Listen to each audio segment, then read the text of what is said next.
Hi అండి.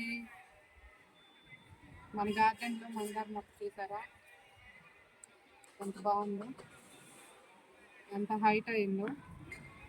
చిన్న కుండీలోనే చిన్న టబ్బులో పెట్టా నేను. నాకంటే హైట్ అయిపోయింది. నాటు మందారం ఏంటంటే హైటు గుబురు, కొమ్మలు ఎక్కువ వచ్చి మనకి పూలు ఎక్కువ వస్తాయి, ఫ్లవర్స్. దీనికి ఏంటంటే కొంచెం వాటర్ ఎక్కువ ఇవ్వాలి. అప్పుడప్పుడు ముగ్గిపోయిన అరటిపళ్ళు, కొంచెం మిగిలిపోయిన పుల్లటి మజ్జిగ అలాంటివి ఇస్తూ ఉండాలి. చాలు. చూడండి, కొంచెం పెయింట్ బంక్ పట్టుద్ది అప్పుడప్పుడు. ఇట్లా మనం ఏంటంటే అలా ఉన్నప్పుడు మొక్కలకి మనం వాటరింగ్ చేసేటప్పుడు కాసిన మొక్కలు వేరే నుంచి కోసుకుంటే అవన్నీ ఉండవు.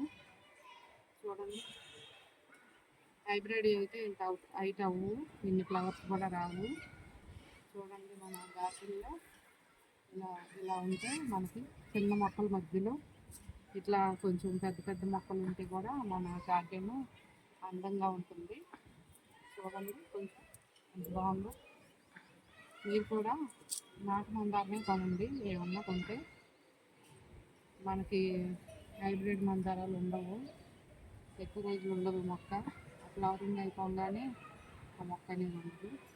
అదే నాటు మందారం అయితే చూడండి, 2 నెలలు ఇలాగా పూలు, ఈ మొగ్గలు ఇవి అన్నీ అయిపోయిన తర్వాత మొక్క అనేది కొంచెం డల్ అయిపోయి ఇంకా మనకి ఫ్లవర్స్ తెగిపోతాయి.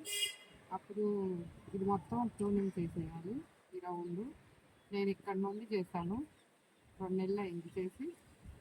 ఇప్పుడు ఒక నెల రోజుల నుండి పూలు వస్తూనే ఉన్నాయి. ఈ మధ్యన కొంచెం బాగా ఎక్కువైనాయి, ఫస్ట్లో కొద్దిగా తక్కువ వస్తూ ఉంటాయి. కానీ మన గార్డెన్లో ఎప్పుడూ ఫ్లవర్స్ అనేవి ఉంటూనే ఉంటాయి. చూడండి ఎంత కలర్ఫుల్గా ఉందో మందారాలు.